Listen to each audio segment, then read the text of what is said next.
J.K. Rowling's Harry Potter series is currently the best-selling book series of all time, and have gone on to become the foundation of a film series, which has won 12 Academy Awards and has been enjoyed by countless people around the world.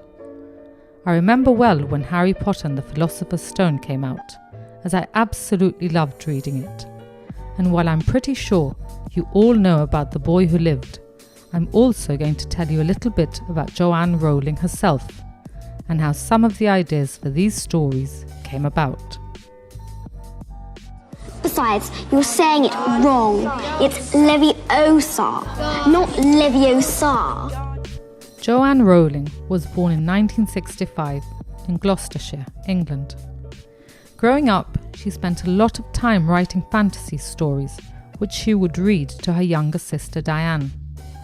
She also loved animals and wrote her first short story, Rabbit, when she was just 6 years old. She attended St. Michael's Primary School as a child, where she got the idea for Dumbledore from her headmaster, Alfred Dunn. She later went to Wydeen School and College, where she was made head girl. Rowling ended up studying French and classic literature at the University of Exeter and graduated after a year in Paris. The original idea for Harry Potter came to Joanne when she was taking the train into London from Manchester, where she had the idea about a young boy who attended a school for wizards. Immediately after having this thought, Rowling became obsessed with the idea, and when she got home, she began mapping out all 7 books. Unfortunately, her mother passed away shortly after, and this fueled a lot of J.K. Rowling's emotional moments in Harry Potter's character. While writing the first Harry Potter book, J.K. Rowling moved to Porto in Portugal to teach English. This was mostly because she was fired from her previous jobs while writing the first manuscript of Harry Potter when she was at work. While in Portugal, she met and married her first husband, and within a year they had their first child, Jessica.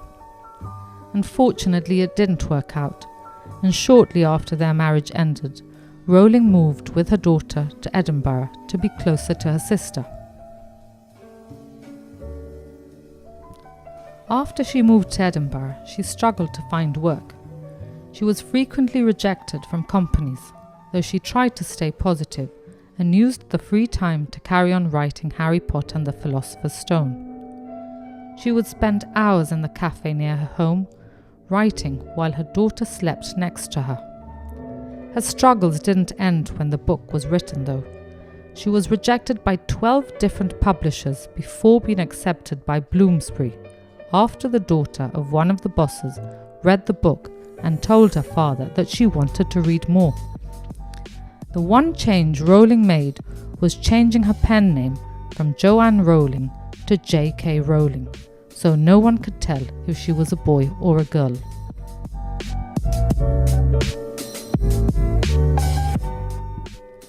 Shortly after the first book was released, Warner Brothers Studios began working on a film adaptation of the books.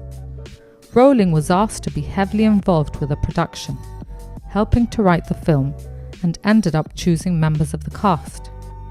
She wanted to make sure that the films were true to the books. She ended up becoming close with a number of the cast members, especially Daniel Radcliffe, who played Harry throughout the film series. I wasn't someone with an enormous amount of, in fact, I'd say I was someone with not much self-belief at all, and yet in this one thing in my life, I believed.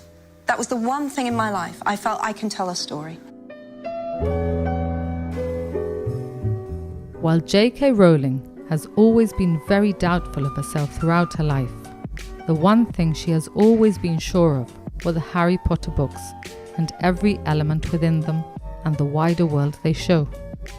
Every character, building, candle and creature was meticulously chosen to fit the world and the story of the boy who lived and his journey.